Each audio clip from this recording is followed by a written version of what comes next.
నేడు మన భారతదేశం 80వ స్వాతంత్ర దినోత్సవం జరుపుకున్న శుభదినం. ఈ రోజు మనం స్వేచ్ఛగా ఊపిరి పీలుస్తున్నామంటే నిన్న ఎవరో తమ ప్రాణాలను త్యాగం చేశారు. ఆ మహానీయుల త్యాగాల ఫలితమే మన భారతదేశ స్వాతంత్ర్యం. 1947 ఆగస్టు 15న మన భారతదేశం అనేక శతాబ్దాల బ్రిటిష్ పాలన నుండి విముక్తి పొందింది. మహాత్మా గాంధీ చూపిన అహింస మార్గం ప్రపంచానికి ఒక గొప్ప సందేశాన్ని ఇచ్చింది.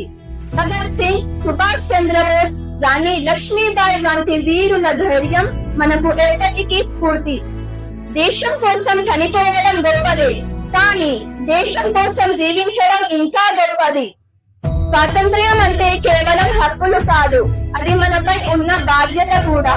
మన దేశాన్ని పరిశుభ్రంగా ఉంచడం, నిజాయితీగా ఉండడం మరియు ఇతరులను గౌరవించడం కూడా దేశ సేవే.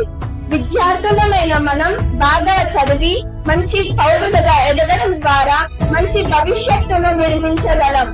దేశం నా కోసం ఏమి చేస్తుంది అని కాదు, దేశం కోసం నేను ఏమి చేయగలను అని ఆలోచిద్దాం.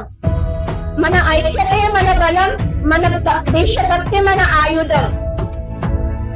స్వాతంత్ర్యం లభించింది మనకు.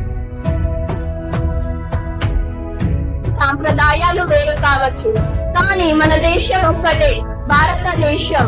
మన సైనికులు దేశ సరిహద్దుల్లో దేశాన్ని కాపాడుతుంటే మనం మన దేశాన్ని మరింత ఉన్నత దేశంగా తీర్చిదిద్దుతాం మరియు మన బాధ్యతలను మరింత గొప్పగా నిజాయితీగా నెరవేర్చుదాం.